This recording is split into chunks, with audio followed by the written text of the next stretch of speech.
పద అటు వెళ్ళి వెతుకుదాం. అలాగే.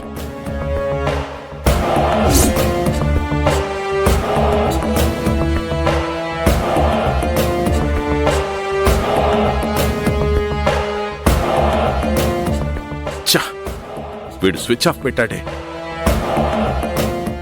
ఇప్పుడు పవిత్రవాణ్ణి కలుసుకోకుండా ఎలా ఆపాలి?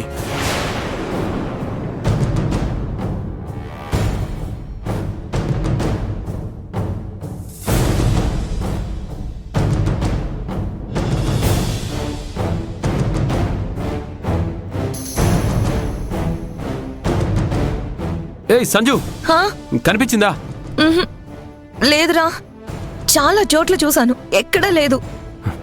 నేను హోటల్ రిసెప్షన్ లో కూడా అడిగాను, వాళ్ళు కూడా చూడలేదంట. ఫోన్ చేస్తుంటే తీయడం లేదు. కనీసం ఏ రూట్లో వెళ్ళిందో అయినా తెలిస్తే అటే వెళ్ళి చూసేవాళ్ళం కదా, అది కూడా తెలియట్లేదే. నాకు చాలా టెన్షన్ గా ఉందా అది. నువ్వు టెన్షన్ పడకు, ఇటు వెళ్ళి చూద్దాం.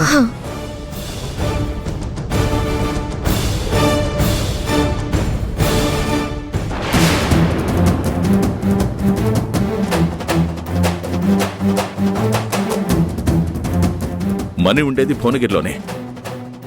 ఎస్, ఈ టైంలో వాడే కరెక్ట్. నా ప్రాబ్లం సాల్వ్ అయిపోతుంది.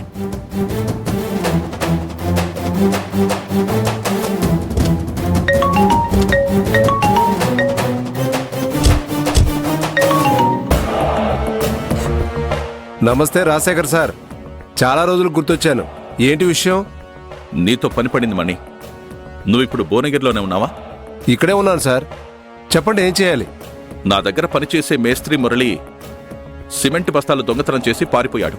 వాడు వాళ్ళ అత్తగారింటికి భువనగిరికి వచ్చాడని తెలిసింది. వాడెక్కడున్నాడో కాస్త చూసి చెప్తావా? వాడు కనుక ఉంటే ఏం చేయాలో నీకు తర్వాత చెప్తాను. మురళీగాడు నాకెందుకు తెలియదు సార్. అయితే నిన్న సాయంత్రమే వాడికి గుండెల్లో నొప్పి వచ్చిందని వాడి భార్య ఇక్కడేదో హాస్పిటల్లో జాయిన్ చేసిందంట. మురళీగాడికి హార్ట్అటాక్ వచ్చేసరికి పశ్చాత్తాపంతో పవిత్రకి నిజం చెప్పాలని పిలిచినట్టున్నాడు.